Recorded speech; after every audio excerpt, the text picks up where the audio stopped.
I really appreciate that you guys are here. Today is not the most exciting topic, so I suspect that's why there are not a whole lot of people, because everyone thinks that they know how to create a successful application. And nothing can be further from the truth. I will tell you my personal story, and I will share with you why so many different applications fail. I do have quite a bit of experience in that area, as I will share with you. So we'll talk about, well, actually, maybe we can start with a question. Why do you think so many people fail to get into Harvard? And I'm not talking about the academics or the academic merits. Sometimes people get into, let's say, Harvard, one of the most coveted university, for apparently no reason. Have you heard about a story just happened recently? A guy wrote Black Lives Matter 100 times in his personal essay and got into Stanford. That's all he did. So if you could get into a Stanford by writing Black Lives Matter 100 times, what does that actually mean? I mean, instead of a personal statement, I'm just, well, somebody says they're afraid to fail. Maybe. Well, people who are afraid to fail actually don't apply. Lots of people who apply to Harvard are not afraid to fail. They want to get in. But I think Anya just Googled it. I can see it on her face that she Googled Black Lives Matter 100 times Stanford. Yeah, you'll get the guy's name. I promise you, this is not a joke. This is not a joke. So if you can get into Stanford by typing 100 times Black Lives Matter, what do you think it takes to get into a good school, and why do people fail?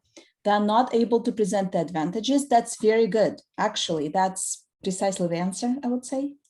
What if I told you that anyone can get into a good university, a really good university, without, much, I mean, I don't want to say without much merit. You can get there if you have failing grades. That's obvious. So, but I think that people who try to get into grad school, especially, they're all at a level that's of an acceptable rate. You don't have to have straight A's. I mean, B's and occasional C's are okay.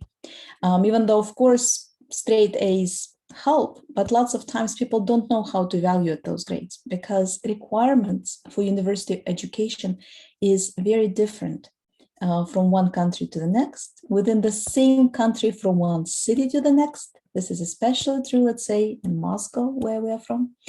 And it's very different from one university to the next within the same city. So how would you know what an A means? It actually, that's why it's not the grades that get you into a good school. So if it's not the grades, given that, you have basic, passing level, what is it? What could you mean by your advantages? So let me share the screen, and we can start talking about this a little bit more seriously. I think I have successfully filled in the pause for about 5 minutes or so. So let me start this. Can you see my screen okay? Yes. It should be full screen. Yes. Okay, excellent. All right, so, well, welcome on this lovely summer night. I'm glad you're here, and I'm glad you're concerned enough with your career to come and talk to me about the seminar, and that you trust me enough to attend. So my name is Valentina Kuskova, and I am an academic supervisor of the Master of Data and Network Analytics program offered on Coursera platform. And today we're going to talk about paving your way to the top. How do you get into the best program that you want, of your dreams? Best program in the world that's best for you. Okay, so for somebody it might be HSE University. For somebody it might be some small town school. So whatever the best school is, how do you get in? Before we start though, I have to ask you a question. What makes you unique? I'm expecting answers, by the way. So please tell me. You can just type in the chat. You can experience. Excellent.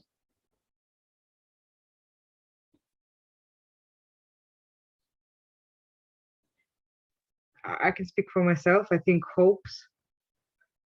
Actually, you're one of the most optimistic people I know. Yep, that's very true. Yeah, believe in the destiny, maybe something like that. Skills, okay.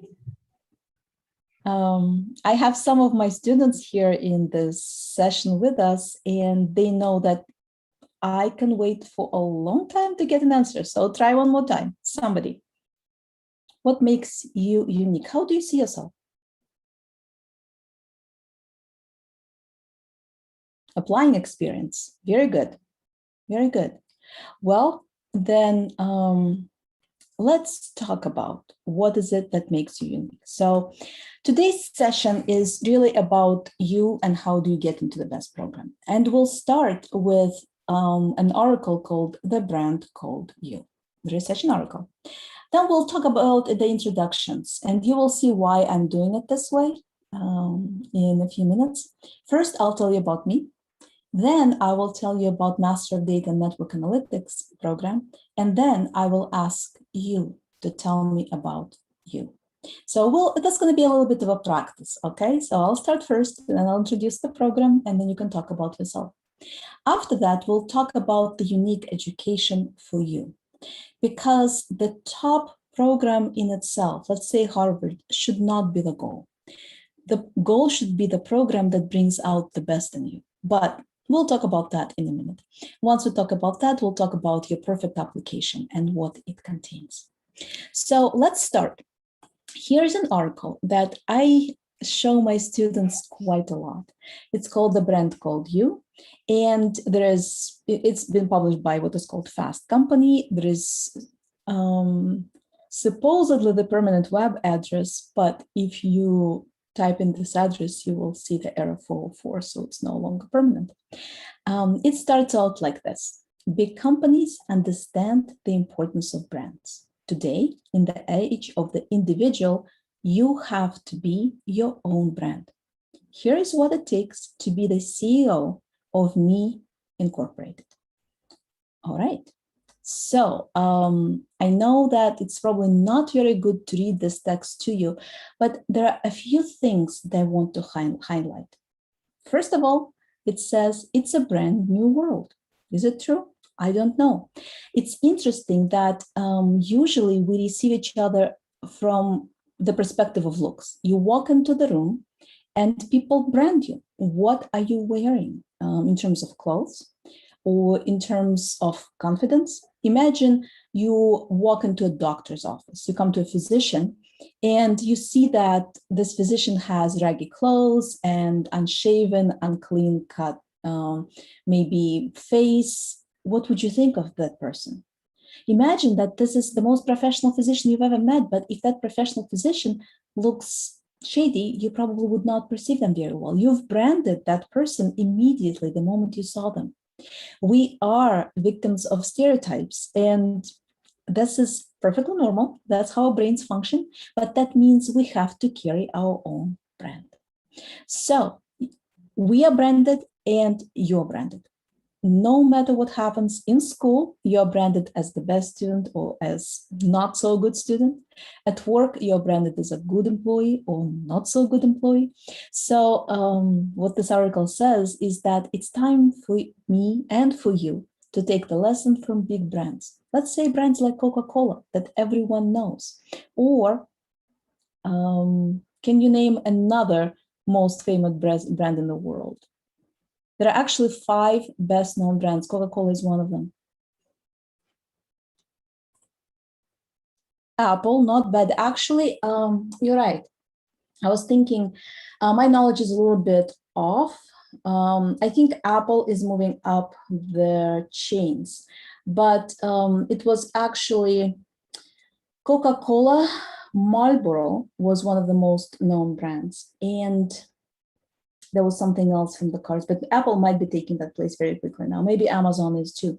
But so I actually wanted to say Google because I have read that because, well, since the word Google is so prevalent in our like everyday common language, I mean, you have just said that Anna has Googled something. Is that that word and that brand is kind of so popular that that at some point they're probably going to lose the trademark because it has become a word in our language. So correct, correct. So Alexander here wrote Google. So when I talk about the brand, you immediately think of brands. Well, guess what? It's time for us to take that lesson from the brands, and we have one job to do. And the most important job is to be the marketer of the brand called you. And your company is called Me Incorporated, okay? And so as this fast company says, it's that simple and that hard. Now, it becomes interesting, actually. It's just the good news is that everyone has something to stand out. No matter where you are, in your classroom, in your workplace, among your neighbors, you can do that. Everyone has a chance to learn, improve, and build upon their skills.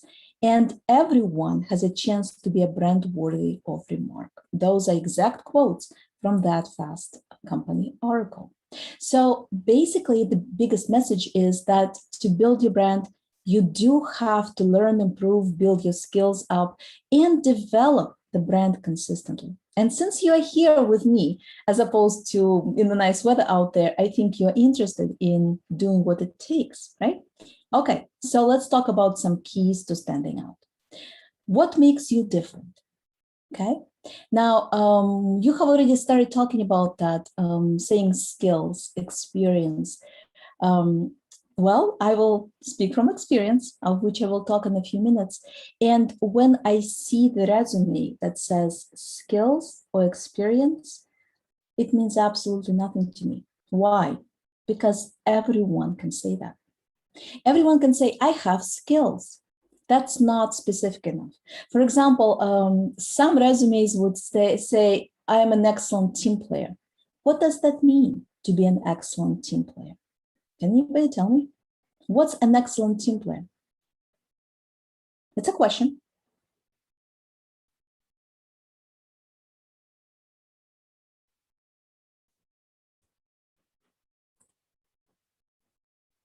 Ability to listen and answer, collaborate. Okay. Anyone else? Yeah, think about others. Think about others. What else? Maybe take responsibility. Take Don't care about responsibility. others. Excellent. Well, it's able to work with colleagues smoothly, not bad. So when you name all of those words, each one of your definitions is your own. Notice how we have, some things like ability to listen. Some people can listen, some people cannot. Ability to collaborate. Some people are individual workers, some people work well together. When we talk about able to work with colleagues smoothly, what does that even mean? Does that mean not to have conflicts? That's not really that realistic, because conflicts is what generates results. It's in the argument that you become more aware of what the issues are. Because if you don't argue, if you talk smoothly, if you try to smooth everything out, that may not work out. But that's not the point. The point is, when you say I'm an excellent team player, you have your own meaning in what that means to be. Some people will never argue. Some people will always think of others. Some people will collaborate. Some people will think that being a team player is to listen to orders and not have their own opinion, while yet others will think that it's best to give orders.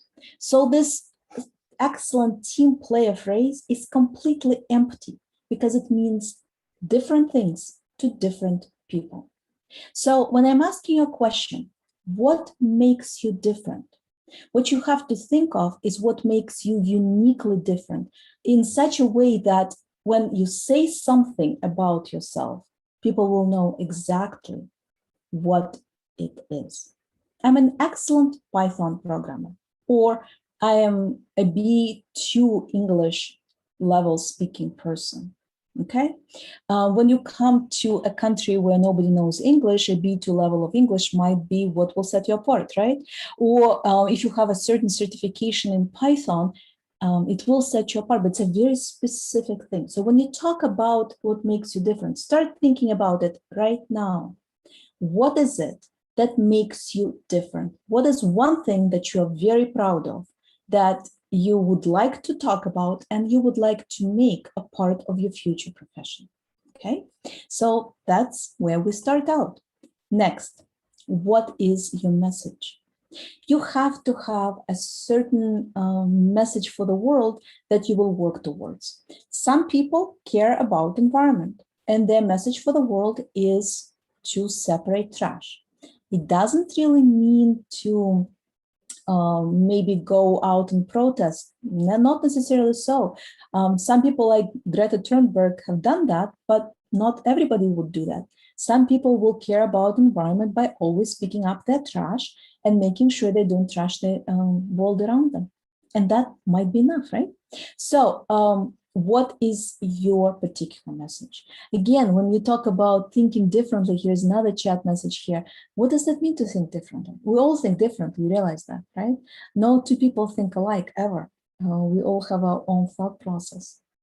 So find one thing that makes you absolutely unique, different from everyone else that you know.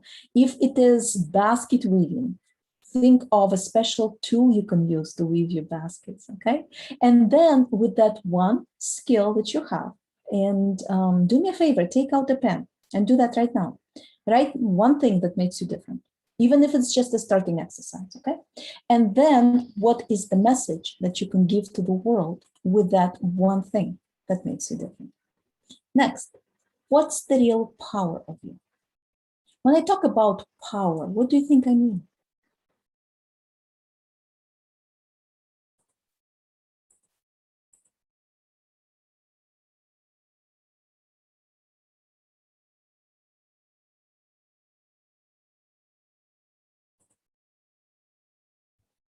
Ability to change the world. You know what? I happen to agree with that. One little step at a time. We actually all change the world around us. The question is, how do you do that? Uniqueness and strong point, excellent. That's the first 2 points combined.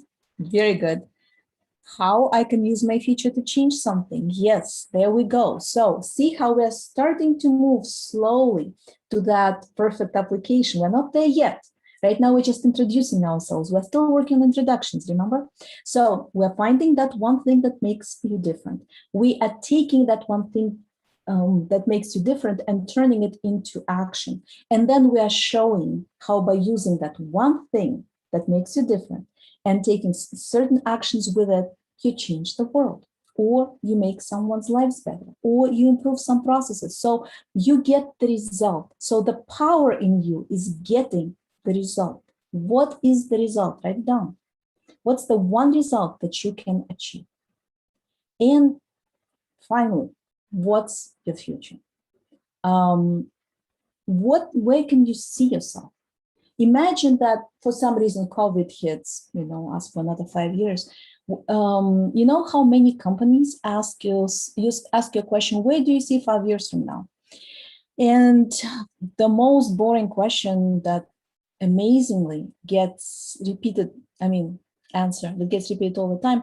Oh, I would like to move up the career. I will be a middle level manager. I plan to get married, have a child and a pet, and live in the suburbs. So they describe the life that they want to have. Some describe the job that they want to have. What do you think you should do?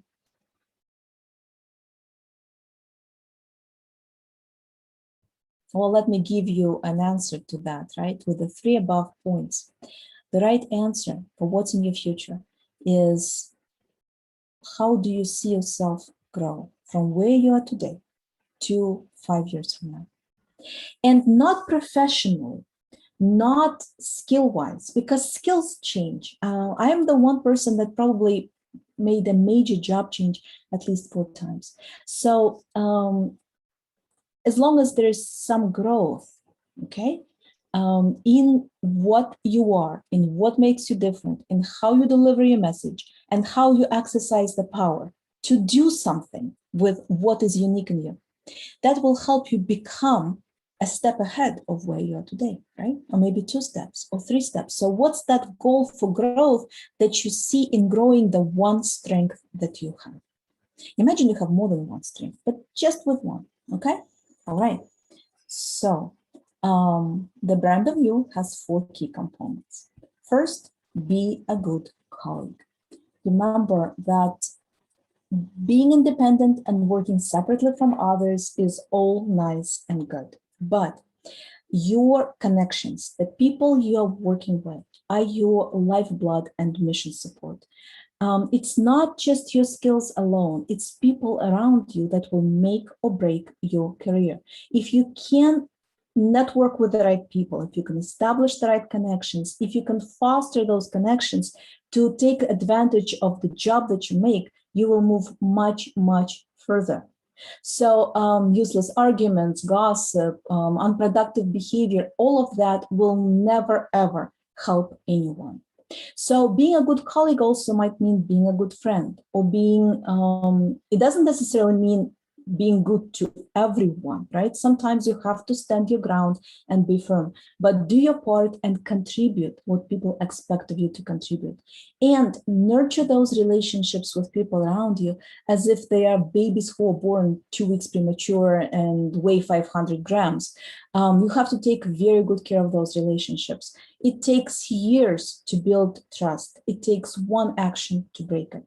So when you talk about your skills, your environment, everything that you have to offer, your unique set, the action that you take with that set, the power to change what you want to change, remember, all of this can fall apart in 1 second if you destroy an important relationship. So be a good colleague.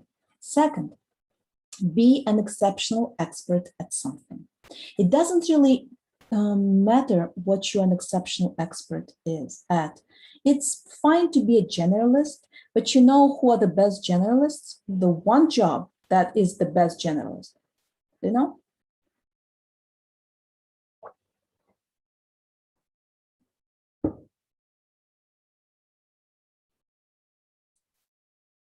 Somebody, take a guess.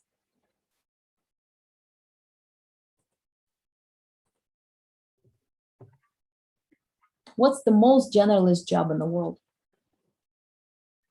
The one person who is, okay, I have an answer. Difficult question. Maybe be a parent. Oh, well, no, that's not a generalist. And Okay. no matter how good you are of a parent, you will always feel like a failure. So it's the most toughest job. No, I'm talking about the job for which you get paid. All right. So let's define the job as something you do for which you get paid the money. No, the most generalist job is a personal assistant or a secretary. Because you have to be excellent at creating documents. You have to be excellent at fixing a button on the shirt at the last moment. You have to be able to talk to people. You have to have technical knowledge when your boss's phone falls apart and your boss is running around crazy because he has an important meeting. So you actually have lots and lots and lots of different skills that you have to use at the same time. It's a very general job, and that's why it's very, very difficult. But in that generalist job, you're not exceptional at anything. You're not an expert. You are a generalist. And for some people, that's perfectly okay. It's a perfectly good job. But think about it. Would you brand a secretary? I mean, would you think of a secretary as a brand? I wouldn't. They're interchangeable. They come and go. And if that's just that, I mean, this is perfect job for some people. I don't want to say, I don't want to put anyone down, but if you're trying to make something of yourself, I mean, you came to a seminar that said, you know, climb your way to the top. So you obviously have ambition. So if you have ambition, you have to find one area in which you will become an exceptional expert and work on it, okay? Be a visionary. That means a leader. That means a teacher. That means sharing your knowledge with others. That means actually sharing yourself. to a certain point. The one biggest problem I see with lots of people is that they think that by sharing something, they will be at a disadvantage. So let's say they share key information, another person takes advantage of it and they lose out. Does it happen in real life? Of course it does. But think about the fact that the more you share, the more you get back in return.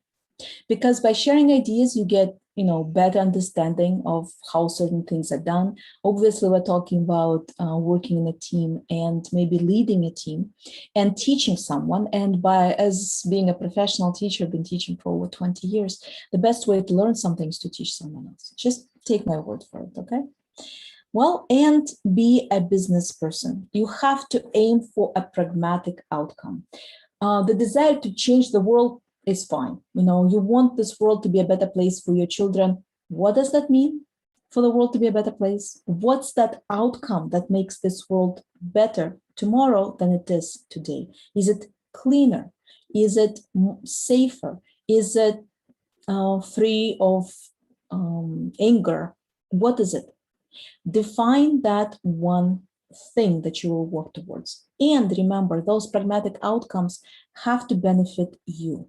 Okay, I am saying probably some things that are not conventional, but by the way, I'm not the one who's saying it. It's still all that article we're working on. But if you don't think of you, nobody else will think of you. So you have to take care of yourself first, and then you can take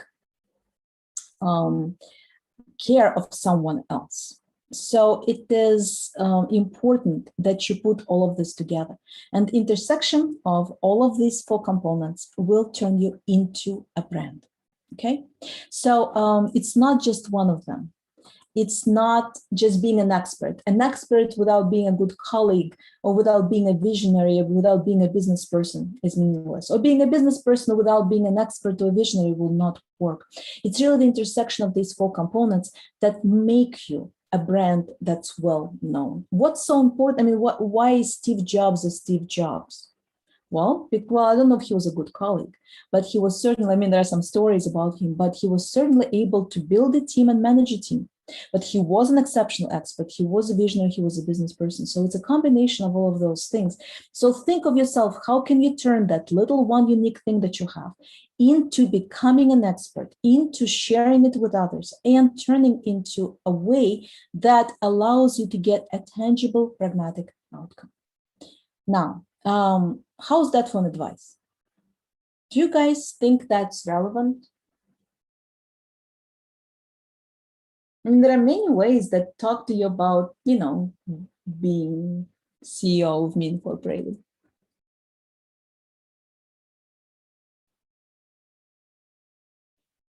Somebody thinks it's relevant.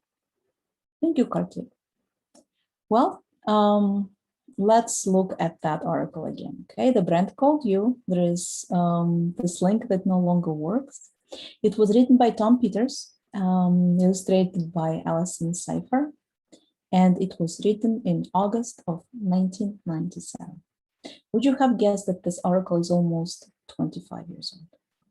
So things that we talked about branding 25 years ago are still relevant today. I have inherited this article from one of my professors when I was an undergraduate student. I don't remember the name of the professor. I still carry this article with me. And I use it when I talk to my students about how do they become the best that they can be. It's important. It's important to understand what it takes to become the best. All right, so now let's try introducing ourselves, okay? Talking about branding. And I will start and then you guys can follow. All right, so this is me. And typically when you see a person, you see a face and they still kind of look like myself. And then you see a title. What does that tell you about me? So I have my degree, obviously. I show where I have gotten from and I show you what I do. What does that tell you about me? Which skills do I have? What's my unique contribution to this world in which I can change it? Can you tell from the title? So think of writing your resume, okay? Lots of people will start their resumes with such titles that usually are meaningless to people because Yes, I know what it means to be a head of an international level research laboratory here in Russia.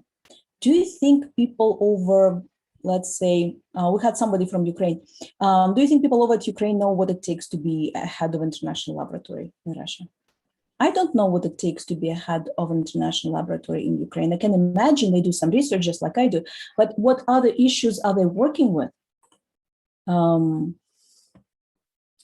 I can be a researcher in my work, but really, what do I research? Okay, technically, as it says network, but so I don't define myself in terms of an official title, because guess what?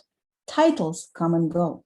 Remember, one unique thing that makes you different from everyone else. So define yourself in terms of skill. And I define myself as triple-headed monster, right? Of social, data, and network scientist. So I think of myself as a social scientist, first and foremost, because I work with social issues. My degree is in management, and I work on making this world better by solving the problems that are pressing, at least for myself. Then I define myself as a data scientist because I work with data, and I learned to analyze different aspects of the problem I'm trying to solve. And then finally, I specialize in network science. So that makes me even more unique than just being simply a social scientist or a data scientist. Okay. So, and today I come to speak to you from an experience, in fact, a personal experience. I do have a unique educational background. My first graduate degree is Master of Business Administration. Then I had Master of Science in Business because I wanted to do research. And then I got Master of Arts in Applied Statistics. My experience is also enhanced by the fact that I have founded and supervised 2 master's programs. So when I look for a student for my program, not only do I know what I did to get into very good programs in the US, I also know what I look for when I look at students' resume that I receive as in my job as an academic supervisor. And we have some messages. Here's MD and JD working on PhD. So also lots of degrees. So when you have those degrees, you know what you did to become successful, to get successful admitted. All right. So let's talk about what it is that I look for. But first, let me introduce our master's program, because a master program is also a brand. And in the 4 years of existence, the Master of Data and Network Analytics is a mirror of a program that actually followed the best trends in the analytic market. So when we set ourselves, we look at this big world in which we exist, and we say, where do we place ourselves? How unique are we as a program? So if we look at this world, and we have data scientists and data engineers and biostatisticians, and we have noticed how there's the growth of the professions are incredibly high. I mean, this is Britain, but, you know, and that's by the year 2018, but I don't think that's actually relevant. It shows that in the analytics market where our program is built, there is a big growth potential, both in terms of the number of jobs that grew year over year, or in 5 years, by 231%, and both in salary. So there is growth everywhere. And we have the world that we live in consists of academia, industry, and the public sector. So really, this analytics is applicable everywhere, right? So how do we make ourselves unique? So here's that Master of Applied Statistics with Network Analysis. We call it MASNA. And this is an offline program that we have opened 5 years ago. And the Master of Data Network Analytics is a mirror of that program on the Coursera platform. So some of the most unique and best features of MASNA that I will talk about in a minute are also available to all students worldwide. I realize not very many people want to come to Moscow to study, but on the Coursera platform, we can use the same lectures and the same skill development sets and the same unique features of the program to help you become the best that you can be. So the MASNA program, the Master of Applied Statistics with Network, is offline and in Moscow, and the MDNA is online on Coursera. They do have a few slight differences, obviously in terms of delivery and in terms of requirements, a little bit, simply because we are not spending as much time in the classroom. So the courses, some of the courses are shorter, right? So when you listen to a lecture for 90 minutes, it's very different than listening to a professor for 3 hours who might talk about a very short part of the topic and spend the rest of the time answering questions. All right, so now, how do we make ourselves unique? If you have looked around, and I'm sure you have, there are tons of data science programs out there. How do you even distinguish between them? Well, I will have another webinar at the beginning of beginning of July, I think around the 6th or so, where I will talk about the differences between different programs that exist, the difference between data science and data analytics, and between statistics and data science, and statistics and data analytics.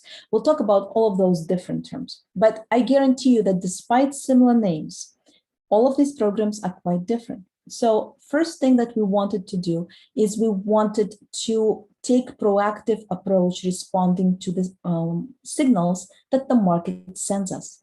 So data analytics market, as you know, has grown a lot in the last few years. In 2019, 2020, when COVID hit, analytics market actually has grown faster. So the demand for jobs in analytics market increased, while everywhere else it actually went down because of pandemic. So we anticipate future demand, and future demand right now is in networks. The compound annual growth rate, so it's compound growth year over year, is expected to reach 20.5% a year for network jobs, and overall is expected to reach about 3.6 US dollars in billions of US dollars by the year 2024. So networks are growing faster. That's why we have applied statistics with network analysis and master of data and network analytics.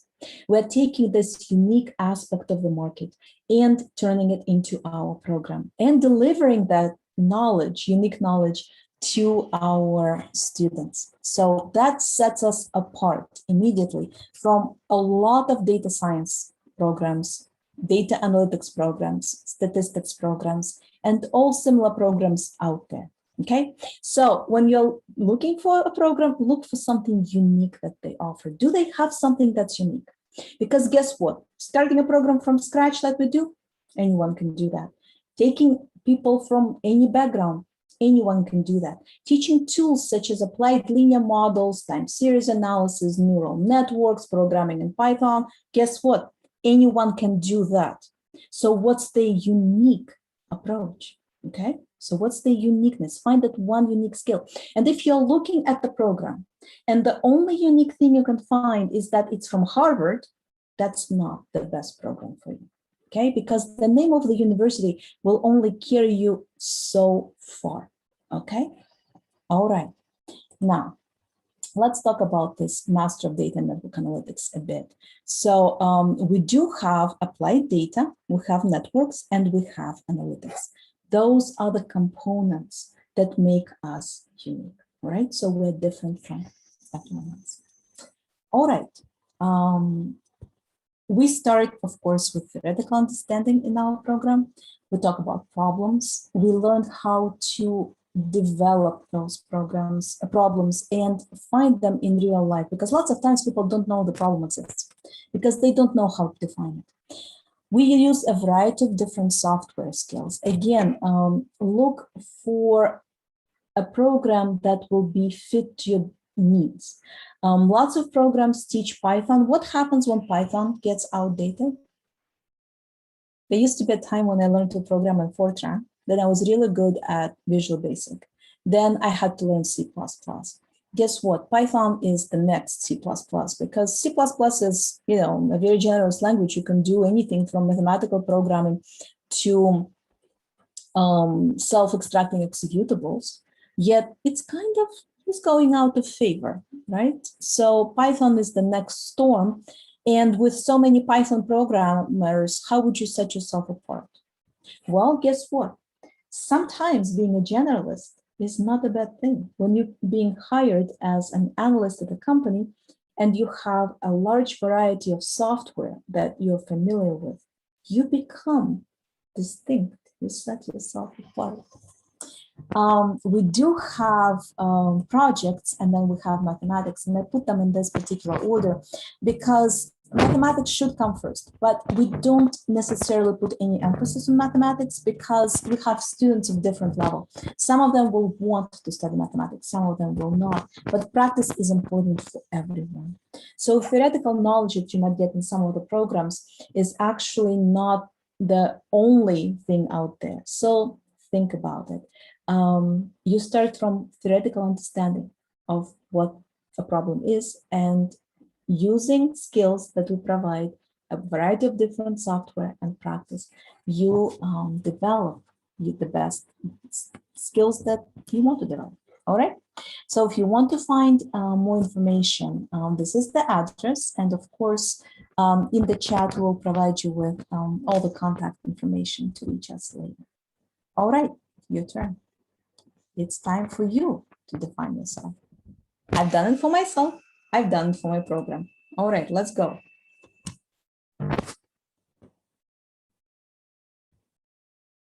Who wants to be brave? Anne, you go first. Well, I am afraid of it. Maybe Gregory will first.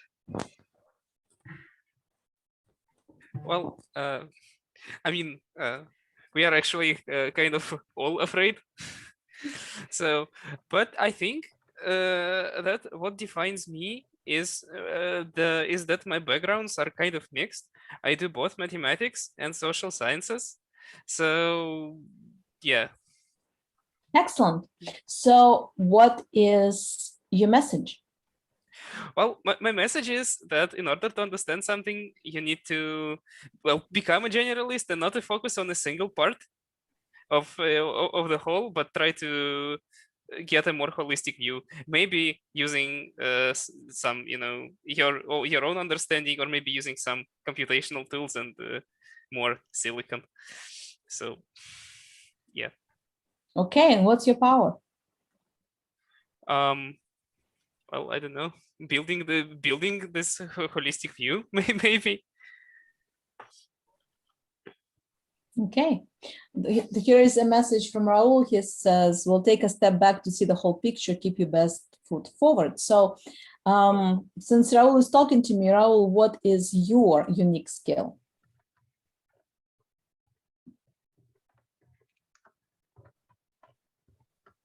All right, guys, I know I'm putting you on the spot, but remember I told you take a pen and a piece of paper, grab them if you haven't yet, because right now you're going to start developing ideas. Starting from today, you are the CEO of Me Incorporated, right? Or You Incorporated, your own company, your own brand. You're developing yourself. I give this talk to my students all the time, and sometimes it just goes, you know, one ear out the other. But take the pen and write down some of the things that are unique about you. Okay, do that. And try to define yourself, because it will help you on the next part of our talk. But it will help you get into the best program that you want to get into.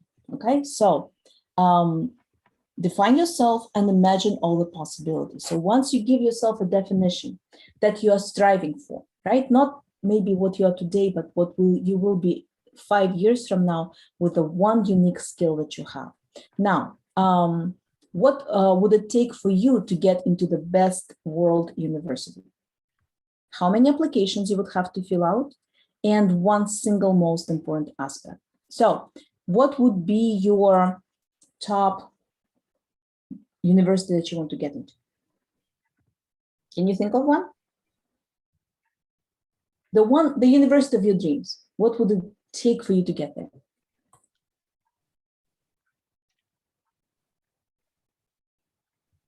Give me a name of the university, any university. MIT. Okay, MIT. We've got MIT. What would it take for you to get there? Known some physics and mathematics. Okay, and what? Here's INSEAD, actually an excellent school, a very good school. What will it take for you to get into INSEAD? Stanford, Harvard, hard work, dedication to your craft. Okay. All right, so how many applications do you think you have to write to get to the school of your dreams? All right, maybe you won't get into Stanford or Harvard, but MIT, but you know, here's somebody else dreaming about MIT. At least 50. Okay. All right, give me the single most important aspect to get into the best school of your dreams.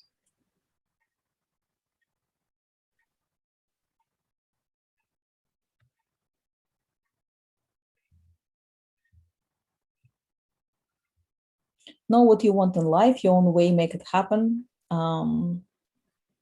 Require multiple languages, international career, relevant skills, unique qualities, not give up, what makes you stand out. All right, guys, you're getting there. All right. So what would it take for you to get to the best world university? It would take for you to be you. You have to find the fit of the university to your unique skills. So when you said Harvard, when you said MIT, well, Anya said MIT, so I'm going to pick on her. She said learning physics and math. Is she learning physics and math right now? Not really. Will she ever get into MIT? No. Why? Because she has limited herself to physics and math. Okay? Yes, I agree. Now, if I tell you that Anya is the most persistent, hardworking person I know, then the possibility of getting into MIT somehow doesn't look that scary anymore, right? Because MIT is not only about physics and math, it's about you. But what's important is, would this school be a good fit to you? I have heard lots of stories that people who get into Harvard are actually not that happy because they're fulfilling their ambitions, sometimes not even their own, they're fulfilling ambitions of their parents who want their children to go to the best school. But they don't get the best education because those schools that are not tailoring the program for you, they are not giving you the best education. They expect you to change yourself to fit the mold that they're looking for. And it's a problem. So when you're looking at the school, okay, so we have talked about that. Oh, by the way, let me answer you this question. How many applications? At most 6, okay? So you do 4, you do 6. Once you do more than that, you stop being unique. You get very quickly tired and you start using the same application for every school. And guess what? The single most important aspect, you, does not come out of those applications. They look identical, they look stamped up. I see those applications immediately as an academic supervisor. When I read a letter that has absolutely nothing unique, when a person says, oh, I am a team player, I'm well organized, I can collaborate with others, you know, that's completely meaningless to me.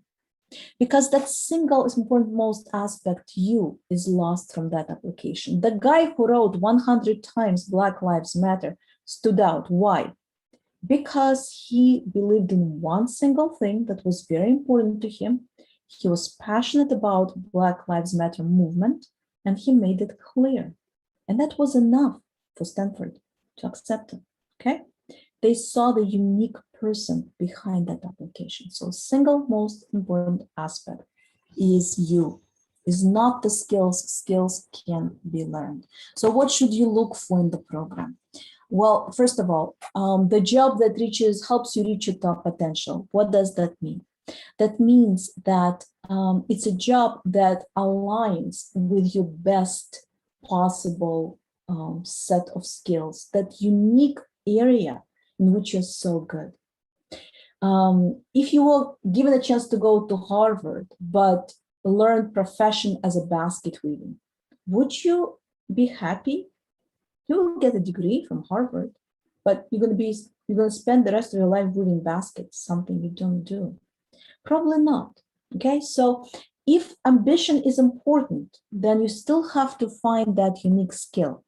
And you have to make sure that the program description provides you with enough information so that you can figure out, is this program the right program for you?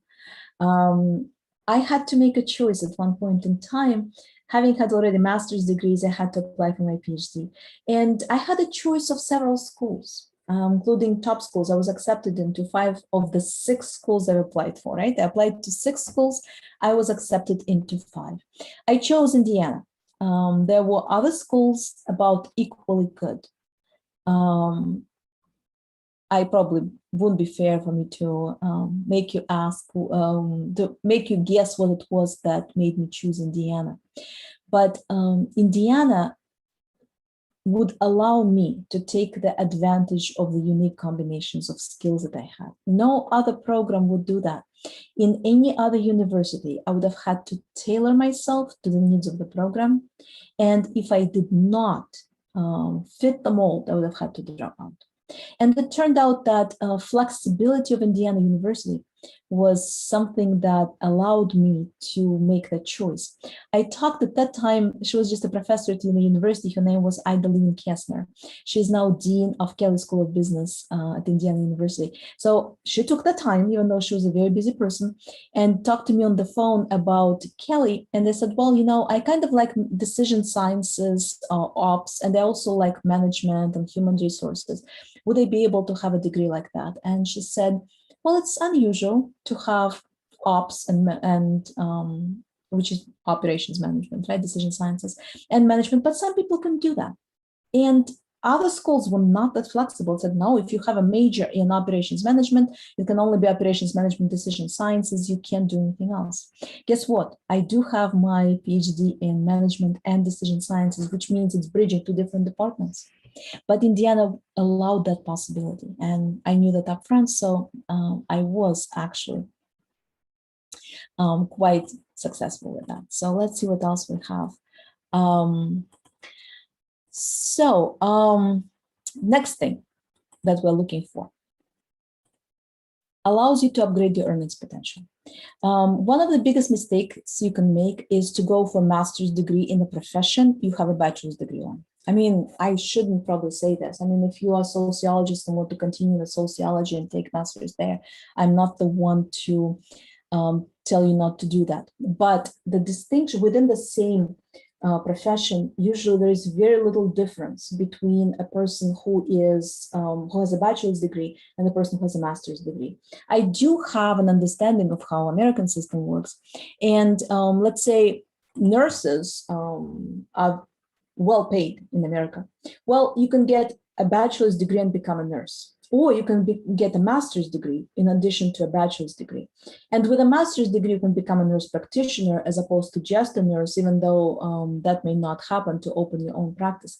The difference between bachelor's and master's is practically none. It's once you get the education, you get the job and you get the pay. The same with sociology. If you're sociology in the bachelor's, at least in Russia, I don't know how it is elsewhere. And if you go work for some sociological company, whether you have a bachelor's or master's, the incremental difference in earnings will be very low. Once you get a different skill set though, let's say you have sociology and then you go learn analytics on top of that, you stand out immediately from your competition because you have something else that people did not have. So when you're looking for that master's program, would you become a better professional if you attempt this program, and would your earnings potential increase? Okay, and brings out the best in you. So whatever job you take, you should by all means have a chance to have that one unique skill that you have and make it the best. All right. So let's talk about the anatomy of successful application. Let's take it apart.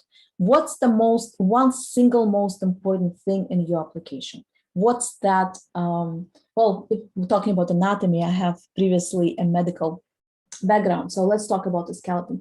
I mean, the human body. We have a skeleton. We have nervous system, we have the blood flow system, right? Circulation system, we have muscles, and then we have the brain. What's the single most important thing in that body, if you were to define it?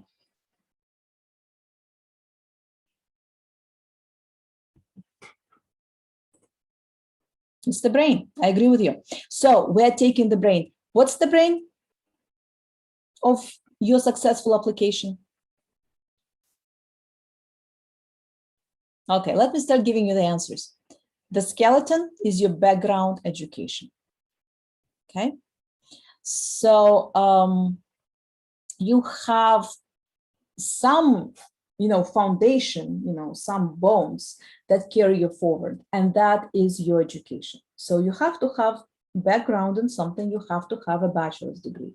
And the stronger your skeleton, the better it can carry you through your degree. It doesn't mean that, if somebody has brittle bone disease, brittle bones and not solid background, that you can't carry through with your master's program, but it helps. So you need to have a bachelor's degree from an accredited university. So don't buy a diploma online, right? Learn something.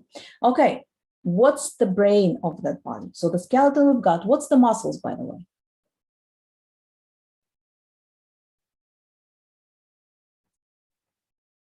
The skills. Excellent. So you have your background and then you have some skills. So you have some muscles. So you have some application of that knowledge. Okay. So that could be what? Talk about how you have used your skills. Did you do an internship? Did you work in some company? Did you participate in projects? Make your application stand out, because guess what? Everybody will prepare the same set of documents. Everybody will look identical. Think of your application as consisting of those important things. So you have the background of your education, that's a skeleton. Put on that the skills, something you have done. Talk about what you have done. Have it in your resume. Have it in your motivation letter. Things you did. Remember, action. You're changing the world with action, not with ideas. Even though some philosophers did change the world with ideas. But, we're not there. So we're talking about action. Okay? Excellent. So what is your nervous system? What is your brain? What is that single thing that powers the muscles and everything else?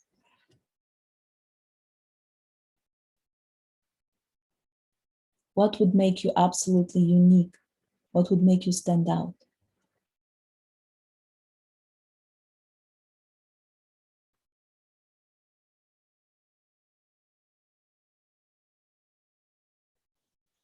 Well, dedication, consistency, guess what? That's the skill that many people have.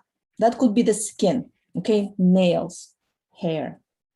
That, yeah. But guys, it's your personality. It's who you are. Your personality has to shine through. There is nothing more boring and nothing, character, yes, nothing more meaningless than a depersonalized application. When I get an application that has a passport, a diploma, a motivation letter that says, I would like to learn data science because I want to make more money because this is the best job to have.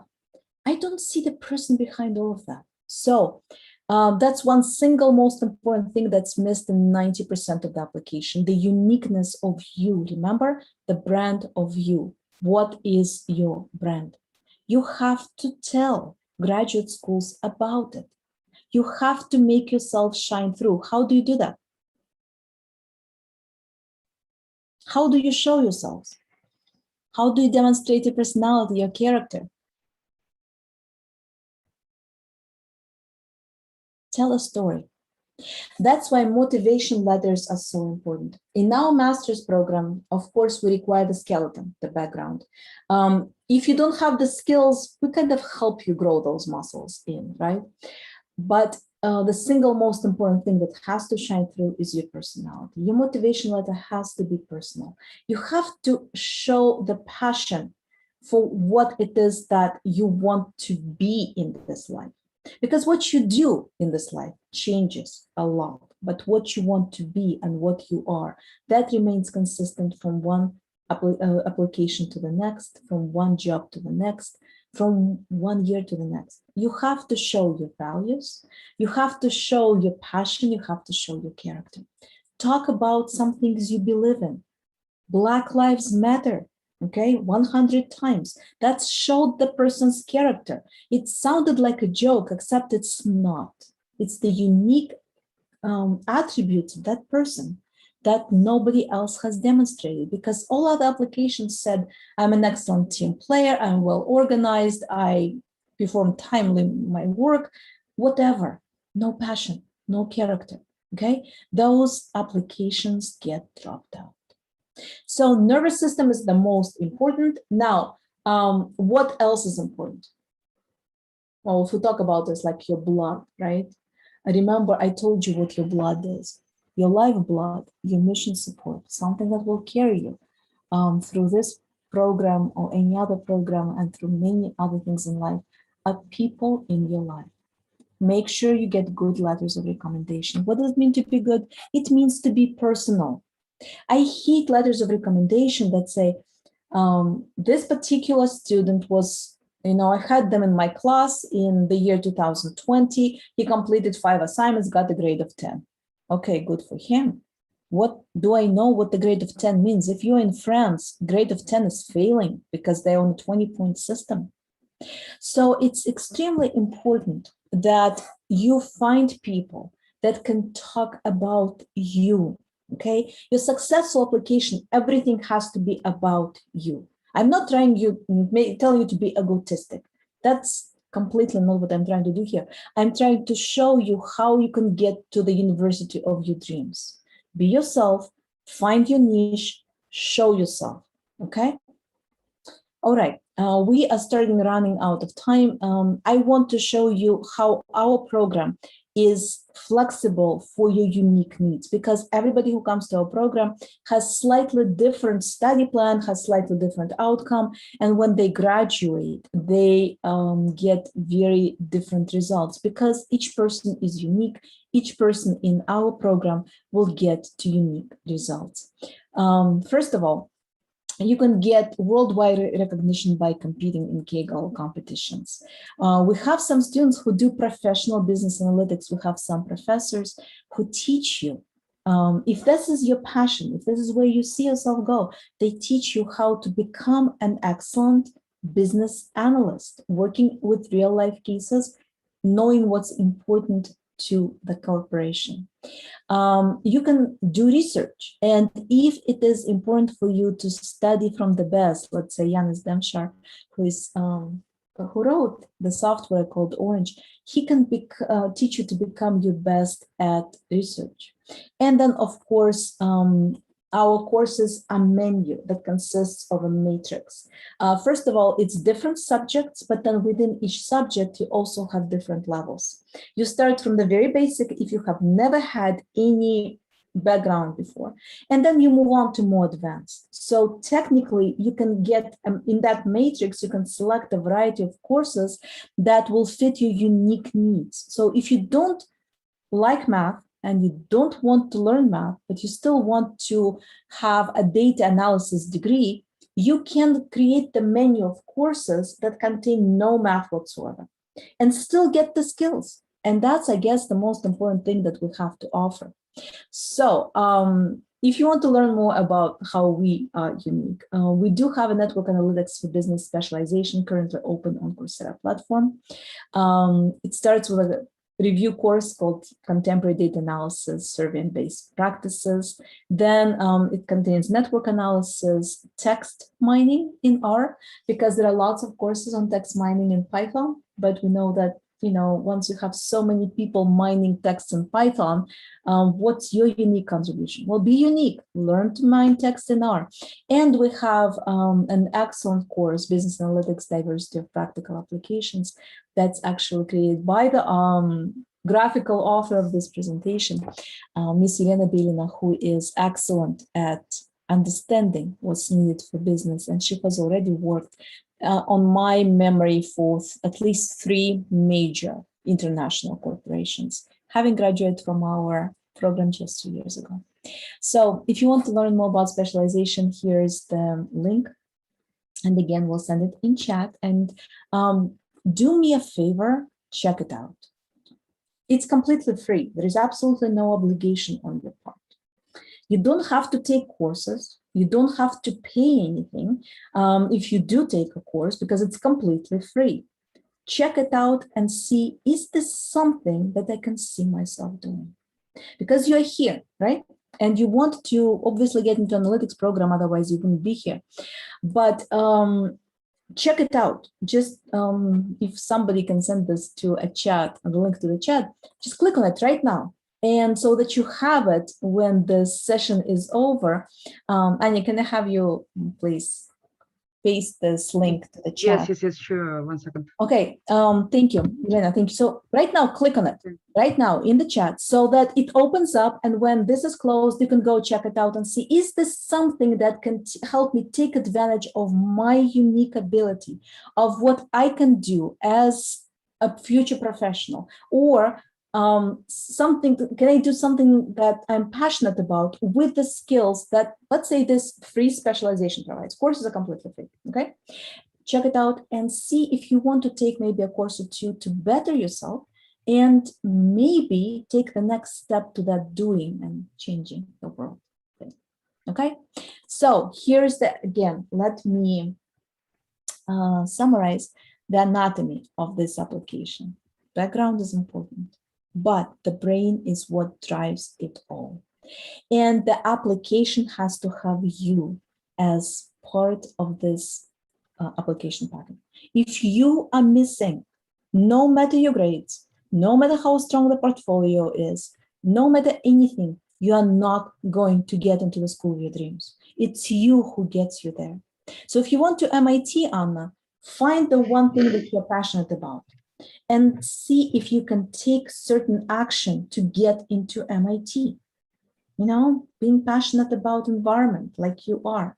Maybe there is a specialization there, maybe there is a master's degree there, or a PhD degree that would be perfect for you because you will fit. Okay.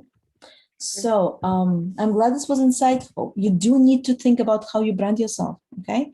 And do click on that master's program link, and we do offer lots of general advice, not just applicable to substantial data analysis, because this is just specialization.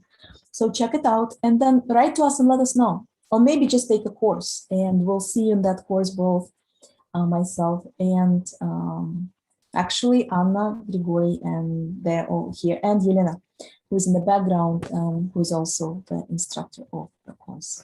We've been at this for over an hour, so I think it's time for me to let you go.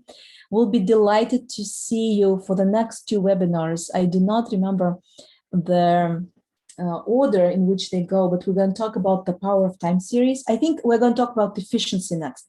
And I'm not sure if you know that effectiveness is the ultimate dependent variable. All that the business strives for is effectiveness, because if they're effective, they make money. So we'll talk about effectiveness and how to measure it. And then I will talk about the power of time series and how time series analytics can help you stand out and separate yourself from other people who know how to do data analysis.